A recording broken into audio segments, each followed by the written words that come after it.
A very good afternoon. Welcome to TVC 247 broadcast live here in Narok, Kenya. My name is Kans and welcome to today's On the Ground show where we are discussing political affairs, all those that happens within our country and within Kenya.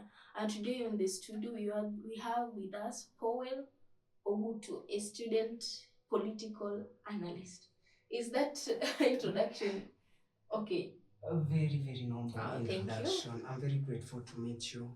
And by the way, as she has just said, my name is Powell Nelson Ogutu. As Rose, you don't say my name is, but we use nomenclature. Oh. Yeah. So today we be ready for big term. Actually, we normally use English as a vernacular when we are being administered home chores. You understand? Okay. Yeah, that is a nature. Thank you very much. Welcome to TVC 247. Thank you. We are very humbled to have you with us. Thank you for the extraordinary introduction and the welcome. Okay. It is warm enough. Okay. We are discussing the Kenyan politics. And right now, in your era, we can call you a Gen Z. And this has been a generation that has been criticizing the government so much ever since we have Honorable, our President, William Ruto. So, according to your opinion, how do you view the government? Okay, very grateful for the question. First and foremost, it depends with your definition of what it means to be a Gen Z. But let that be for another day. Let us say this. First, I'm supporting the government for very many reasons. Okay. And I'm also supporting, actually, I must criticize the government. On the other hand, I must support the government. Most of the leaders, if you see in national debates, they always criticize the government. The proportionate, if you look at the argument, the largest proportion is actually demolishing and castigating the government without giving the solution or without giving the best ideologies where the Gen Z's needs.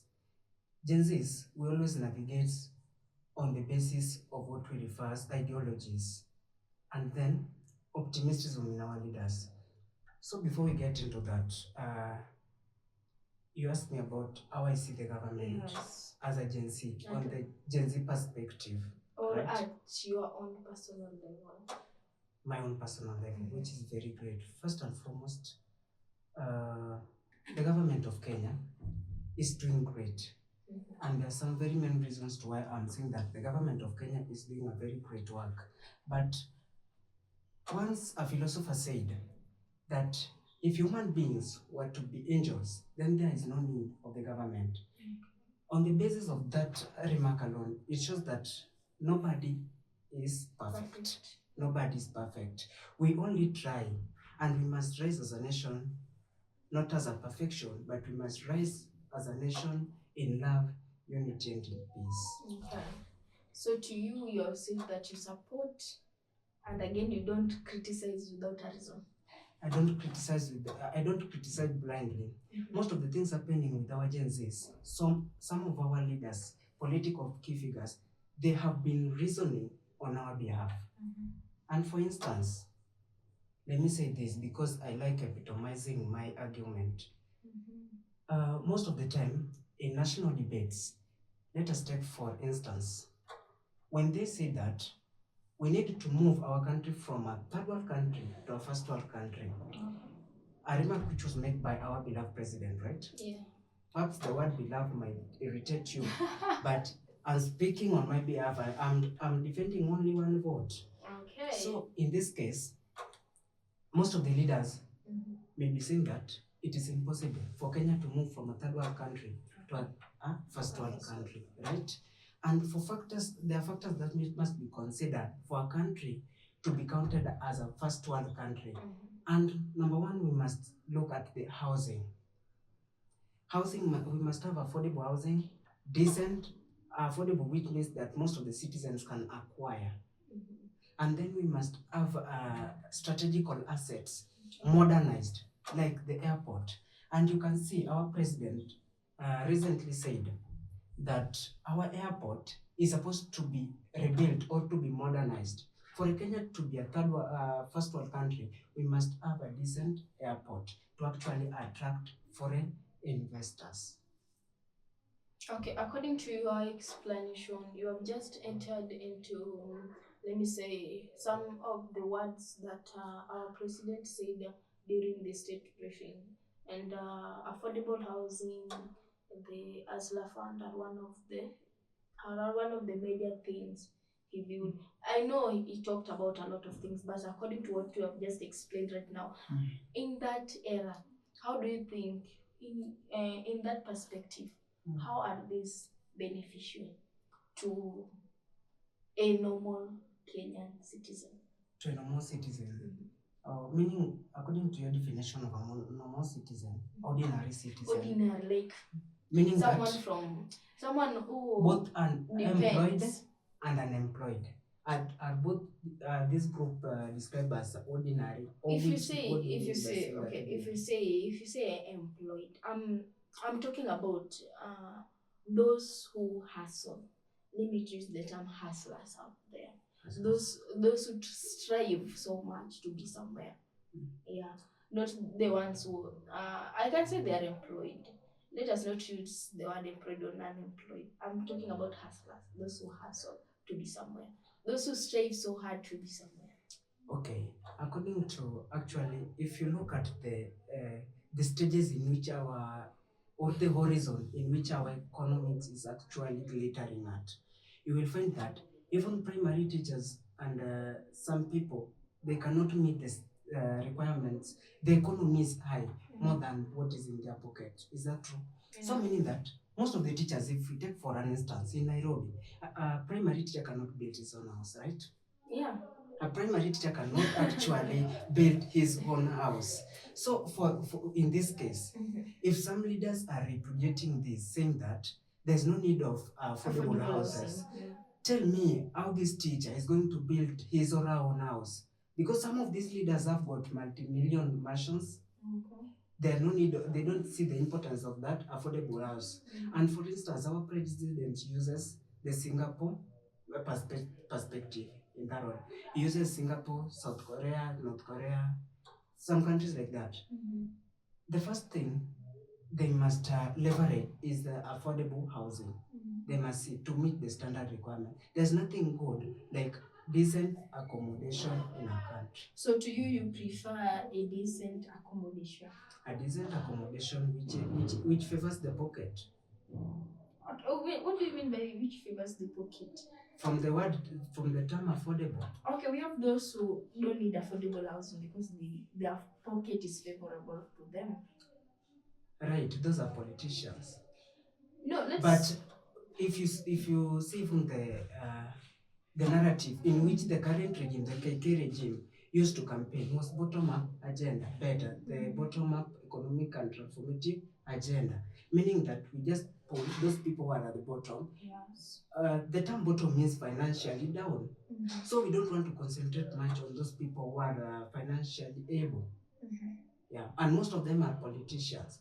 And the effect of this, of actually, they are criticizing it, castigating the government, and the efforts of the government are putting in place, minus giving us the best idea that we can use actually to deteriorate that manako. Okay, affordable housing are one of the things the president talked about. Major and noble projects that the government is pushing under the leadership of WSR. And we also say that a person is not satisfied when he or she has nothing to put, has nothing to take in terms of feeding. So as much as we're talking about affordable housing, we cannot stay in a house without food. You cannot stay in a house. And again, I want you to agree with me on this. Yeah. If you take a statistic, have you ever met somebody or someone or somebody in a family who has died out of hunger? Who has died out of hunger? I'm not sure about that. Can you mention? Okay, what I can say is that there is a possibility that you can die out of hunger. but there is still a possibility that you can do something outrageous because of hunger. But if we do compare, how many people have died out of bullet? If we compare Statistics bullets, show us that. as, let us just take this Okay. for instance. If we take bullets and food stuff, Mhm.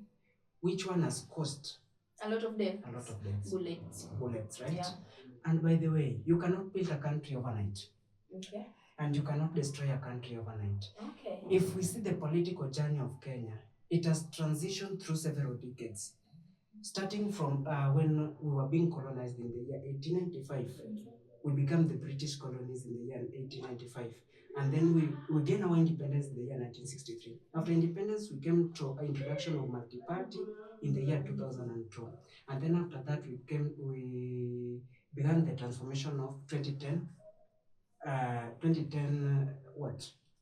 Constitution. And finally, we have the current regime. Throughout this period, you cannot say that. There's a proverb I used to say that the fact that I'm the last person to use the toilet does not mean that I'm the person who missed the hole. All these problems, we are collecting them and then putting them on one person. Like recently, we have the lecturer strike. It is not the KK regime's fault. I totally repudiate that. I don't believe that it is their fault because the CBA, that agreement was signed before Ruto became the president, and they have tried actually in our favor so that we go to school. They have listened, they have an agreement. So everything the government is doing has been calculated. There's nothing happening in politics by coincidence. And again, we have said that there's nothing happening by coincidence in the political arena, meaning that everything that the government is doing is in place. And you cannot know something happening in a room minus your presence in that room, right? We are criticizing from outside. And we don't know what is happening. Even Ruto was criticizing Moi, right? He criticized Kibaki while he was supporting Raila, right? Yeah. And then Gachagua was supporting Ruto. And now he's castigating the government. Okay. And we understand that the role of the opposition is to keep the government in check, right? Yeah. But is it that, because since I was born, I've never had a single moment the opposition saying that for once the government has done something right. Every now and then it is wrong, right? Measure on the negative side. Negative side. They just measure on the negative side. That is okay with them. But the question is, do they have the ideologies that can solve the relevance problems that we have, or they are just relics of a bygone era, right? Yeah. Because one role, Gen Z are playing a very vibrant role in reshaping the politics. Yeah, I was about to come to that question. Okay, before we go, let us just tackle it and then we do that. Let's continue from there. We were saying one role of the Gen Z. One role of the Gen Z. Gen Z actually has reshaped the political stratosphere of Kenya in very many ways. Number one, we have dominated the online platforms. Yeah. By how is this manifested? How is this manifested? You call yourself the defense force of online or something like that. Yeah, they have got some funny names. How is this manifested? You see, we can also expose facts, lies, and also we can expose corruption. Like the other day when the president made the 20th, on the 20th this month, the state address. Yeah. After that, during the night, they made a fact check, right? And most of the things came like true, inconsistent, a lie, like that. And others political campaigns. But you see, the move is predictable because they were arguing that there's nothing happening. If we take, for example, affordable housing, by now it is evident, it is inevitable, right? Yeah. But they were arguing some years ago that it cannot happen, right? So now we are arguing about the numbers. And the president said that thing in Kisii, right? He said that now the opposition are not arguing about whether the affordable house is there or not. What they are now actually asking is how many people has been employed in that affordable housing. Is it 400,000 or 600,000? Which is not the case. Yeah. And I can remember very vividly my president one day said, in one of his actually, it was very painful speech ever, when he was saying that the critics may say I am lying, the cynics may say I am wrong, and the naysayers may even say that I am mad. But wait for a moment. What if I'm an agent of destiny transformation of our nation whose promises has been delayed for far too long? What is affecting the government is that government is making very tough decisions that none of these regimes has ever made. That's what affecting the government. And actually, I'm a Luo, but I don't want to get into tribal politics, because tribal politics is there. You can manifest it even in the university levels. People organize themselves based on ethno-regional mobilization, all those. Even the current opposition leader is actually playing a politics we refer as survivalist politics, whereby he's moving out with the narrative of Mount Kenya has been sidelined in the government, which indeed is not the case. 8 PS and 16 is 8 CS and 16 PSS. You cannot say that you have been sidelined. Okay, I think we've gone too fast on that. Still on Gen Z matter, there is this say that let me quote it in Kiswahili. Millennials wakae kando, watuachie sisi Gen Z tuwatengenezee serikali. So to mean that they believe that the government we are having right now was mostly voted in by the millennials. Now the Gen Z wants to come in 2027 and give us a new government. They're saying that this one was from the millennials. Okay, according to that quote, how true is it that this government was mostly voted for by the millennials? By the millennials, but the age periods for you to be called a Gen Z, I don't know the age periods. It is between, I think, 18 to 20 something, right? Yeah. But when people were voting, there were those ages. Ages are progressive.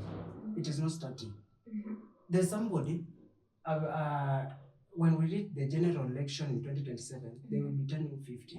Some will be turning 35, meaning that they will not be Gen Zs again. Yeah. And by the way, in Kenyan politics, we cannot believe much on Gen Zs, because look at Mbeere North by-election. They are going to vote. Is there Gen Z vying? I know. There's no Gen Z vying, right? Yeah. Every leader has got his own Gen Zs. Every leader, Gachagua has his own Gen Zs. Gen Zs will just go to their voting block. Kisis will go, Luos will go, and that's how politics is. You cannot define politics based on the Gen Z or millennials. What we knew about Gen Z, that they are policy influencers. They have got the loudest voice in the political stratosphere of Kenya as we are talking. But what if I say that most of them does not have the what actually can grant them to vote? Let us say, when we use statistics and facts, how many Gen Zs have registered as voters at the moment? I don't think whether it is more than 200,000. How many? There was in there over 20 million. Even right now, in the by-election, it is said that statistics shows that most Gen Zs are not going to vote in during this by-election. And the people shouting that the government, the only way you can change a government is through the ballot box, right? Yeah. Yeah, that is true. So, according to you, this says, is it true? Is it false? Is it what? Yeah, it is false. False according to you. Laws, not laws, but I mean, Gen Zs cannot determine. They can assist in bringing up the government. But let me argue once and for all. Is choosing a leader all about voting? No, I don't believe that. Choosing a leader is not all about voting. It is a matter of having the influence, and you can give a reasonable ideologies, and you have you can camouflage your mind. As in, you cannot choose the brain of 2001 to solve issue of 2025. Gen Zs, but we depend on those votes to know that these are so and so has won and so has lost. But if that's the case, Raila would have been the president. If that were the case, Uh-huh. Raila would have been the president. If we are 20 million, Mhm. then I don't believe that it is a matter of voting. Going to the ballot and voting Mhm. does not bring up a government. So what brings up a government? The ideologies Behind and the what? narratives. Like if you look at the political tension in Kenya, Mhm. the opposition has got no narrative, right? Yeah. While the government has got no. Like now, as we are talking now, the government is planning on how they can take Kenya from a third world country to a first world country. Yeah. What's the opinion of the opposition about it? They're saying that Kasongo cannot do something to Kenya, but they have got the narrative. They are optimistic. They have the vision. We are looking Kenya in an angle of Singapore. And by the way, I did a very tangible statistics on how Kenya can be like Singapore. You see the Singaporean airport. The same way our president said that we need to modernize our airport. How is this manifested? How is this established? Number one, the government of Kenya need to identify the economic hub, saying that now we want to concentrate and put much effort on our Jomo Kenyatta International Airport. How is this going to be done to attract the foreign investors? First, we must reduce what we call the landing fees. And again, we must reducing the fueling cost. Most of the people thinks that Airways or Kenya Airways is making profit out of tickets, which is absolutely untrue. They also make money from fueling and landing fees. What if we reduce this? The same way Singapore did. They reduced the landing fees and the fueling cost, hence attracting the investors. Once the investors are coming, then we make what we call tax favorable environment for everyone, so that we cannot compete with Tanzania, we cannot compete with Uganda. And that's why Ethiopia is still the best when it comes to airline and airport management in Africa, because the requirements there are at low price. There are three events that has occurred recently. One of them is the death of Baba. That was like a month ago. And the second one was the celebration of ODM turning 20. And it was like 2 weeks ago. And then the third one was, I think yesterday, 20th. That is the state of government speech by the president. All these have occurred within a span of, I think, 1 month in some few days. What do you think about the three events before we go deep in each? Actually, the three events have caused a very serious enlightenment in the political space in Kenya, being that Baba died, the ODM 20th celebration, and then the state address made by the president. It has caused a lot of concern and national debates everywhere. Right. Now, let's start with the ODM. Let's start with the death of Baba. Ever since Right Honorable Raila Amolo Odinga passed, there has been a chaotic state of ODM. Let me say chaotic. I don't know if that is the best term to describe it. We have those who are saying that let's go with the government.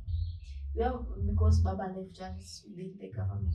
We have those who are saying that Baba left us in the government. He did not say that we support the government in the coming election. So there's people who says that they are with the government, and there are people who criticize it. Let me say there are people who says that even though Baba left us, support the government. They don't have that ideology of supporting the government. It is not with them. Okay, so in this case, let us take when Baba was alive, why were these things not happening? Because they feared Baba. So after, behind the back, they had got some very serious ideology. Even if Baba was taking them to the government, they feared contradicting him, which is totally wrong. So Baba's death has actually made a very serious vacuum to the ODM and to the current government, because the last thing I'm very sure of, and when President Ruto will be counting his blessings, he must count this, because when Baba is now down, Baba died when they were in good terms. I'm trying to wonder how he would have actually organized the state burial, yet they were not in good terms with Baba. So hapo Ruto pongezi. So in other terms, ideologies are okay. People are supposed, ODM is a family, is a movement, it's not just a political party. Ideologies are accepted, but leadership rankles and successions is what is affecting everything, right? But respect is also paramount. Once a leader has said, they need to follow. We used to say that when Baba said that right, we normally move right. When he says left, we are supposed to move left. What has happened? Why is it that now they are just going, some people are going left, some people are going right, and some people are also stagnated. They don't know which route to take. And if just to be sincere, the enigma left us in the government. I'm talking as one of your very, very active participant, Baba. Wherever you are, just rest in peace. Baba left us in the government, but he never said that we move beyond 2027. But he left us in the government. And the question that we are asking ourselves, that we have been the key figure in the opposition for some very serious decades. What is the next move for as ODM supporters? What is our next move as ODM supporters? Do we have that person who is able, who is confident enough to go and race, to actually project himself in that horizon of competing for presidential candidature? If we have, right, well and good, we'll support him. But if we don't have, there's no vacuum in leadership. Even Raila has been succeeded by his brother. So, because Raila was our leader, and they were in government, he left us in the government, I'm there to stay. Yeah, my own idea, I'm just defending one vote, by the way. Okay, with all this, do you think ODM will still remain united? ODM is going to be united, and I will leave it united than ever. I'm very sure ODM is going to be united, because in a family there must be chaos. But with the time, chaos will degenerate. It's true. So we cannot say that these small issues being brought by MPs and some small people in the ODM who don't have position can actually sway away the belief and the trust we have for the party. ODM is there, and we are there to stay, and perhaps we'll make the coming government, or the coming 2032 government. Okay, cool. Talking about the coming government, who do you think, according to your perspective, is the right successor? Okay, the right successor. The right successor first. There are some qualities we need to know for we to choose you as a leader. There are some qualities. Raila was not just a leader, but Raila was acting like a glue, uniting different regions together. If we take, for instance, the people Bungoma, let me say, was the lawyer, Luos, Kisii, we were together as brothers under one person, Raila. So it was a glue. So for the next person to come, I cannot mention the name direct. It is not, that's an assignment. After giving you that's a homework, we will do that. So in this, we'll see who is got the attitude, or who has the ability to bring people from different regions together and form the government. And we need also to improve on our communication and involvement. You see, Baba used to visit every part of Kenya, but if you see our leaders, they mostly concentrate in Nairobi, the capital city, right? Meaning that they will lose focus and support from the Generation Z. Yeah. So in my view, ODM is there to stay. Yeah. Okay, how do you perceive, how do you put this quote made by Winnie Odinga during the celebration?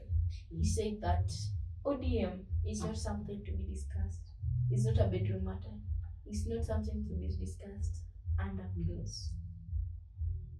Okay, decision about the majority is always made by the minority. The decision about the welfare of Kenya is just being made by the 290 MPs, the legislator, right? Okay. And then how Kenya is moving, also the executive is there. You cannot engage on public participation, you cannot finish. Remember, ODM is a movement. When Baba was going to form a broad-based government, who actually did he come and consult? Did he came to the citizens, the ground people? Did he visited them and asked them whether to go or not? Yeah, he just sat with some few people, perhaps 3 or 4, and then they made the decision, and then we follow. So decision made by minority will actually have effect on the majority side. Yeah. So Winnie, that's a political statement. It is allowed. You can just say anything, but we might say that I didn't mean it. But ODM, as a fact, Baba is not there. I think she was talking about those who are within the ODM, but at the same time, they are at the back where people are not seeing them. He said that there are some people moving with them during the day, but at the night they are trying to sell the party. Okay, you cannot substantiate it. You cannot confirm the actual thing. But I think I was addressing the Homa Bay governor perhaps because the Homa Bay governor has actually leaned onto the government side. Yeah, and I saw today the SG of ODM saying that he lacks the confidence this MP has Atandi. Atandi has just said, he stood up and said that from now, because we don't have Baba, my leader is William Samoei Ruto. And there are other people in ODM, when Baba was making all these efforts to create this broad-based government, they were silent. And up to now, they are still criticizing the government, and they have not also joined the opposition. So we don't know their take, right? Yeah. But what we need is like they are in both sides. They are in both sides. Yeah, they are in both sides. They have not said that we are supporting Gachagua or Ruto because there are only two horses. It is Ruto and Gachagua in this political race. Yeah. So it's either you support Ruto or you support Gachagua. Yeah. Still under ODM matter. Baba is gone. Rest in peace, Baba. And now the challenges that you think ODM will likely to face. Okay. There are many challenges the ODM as a party will face, but let me just frame them into two. Number one, we have got differences in ideologies, and then succession wrangles, which is evident and alive with us as we can see. Yeah, and you can remember, I don't know whether that clip is there. Babu Owino stood and said that he respected the youth leader, but hapo mbele yeye pia ametosha kuwa party leader. It means that there are some cues. The cues have started emanating from the neck of the party, meaning that they will leave the supporters confused. We don't know who will give us the final say on which route or which path to take in our political move. Yeah. The first one. And then the second one is ideologies, different ideologies. There are very many people, most of the neck in the ODM, the most authorities in ODM, some of them are supporting broad-based, while some of them, yet they are calling themselves, we are one family. No, one family. If you are a family, you must agree on one thing, whether to get out of the government or to stay there, to actually stop this type of confusion they are bringing to the supporters in the ground. Yeah. Okay, you have just talked about the two major challenges. Yes. For us, for the ODM members or the party leaders, not to have these challenges that we've just talked about, what can we do for the members of the ODM, for those in ODM? Members of the ODM, and then members of the ODM, including the ground members, including the ground and the authorities. And the authorities. So what they should, what according to your opinion, should they stand on so that Okay, This- my take. Mhm. Okay, because I'm a great student of Baba, Mhm. I cannot disappoint Baba even in his absence. Mhm. So Baba left us in the government, Mhm. and actually, let me tell you that the benefits of being in the opposition is not more than 2%. It is 2% and below, and we've been there for very many decades. What if we test government for a little?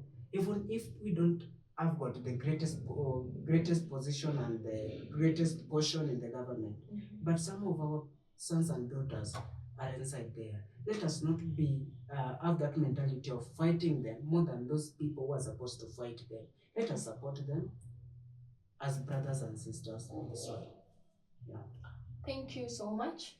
Now you've talked about, is it the Ruto or Rigathi? Yeah. The only two horses. If you see another one, that's a donkey. Yeah. Okay, tomorrow, Monday, Honorable Rigathi is supposed to be in Yeah, I heard that county. the former deputy president will come in this place tomorrow, most probably. And you may ask yourself, is he coming for political reason, Yeah.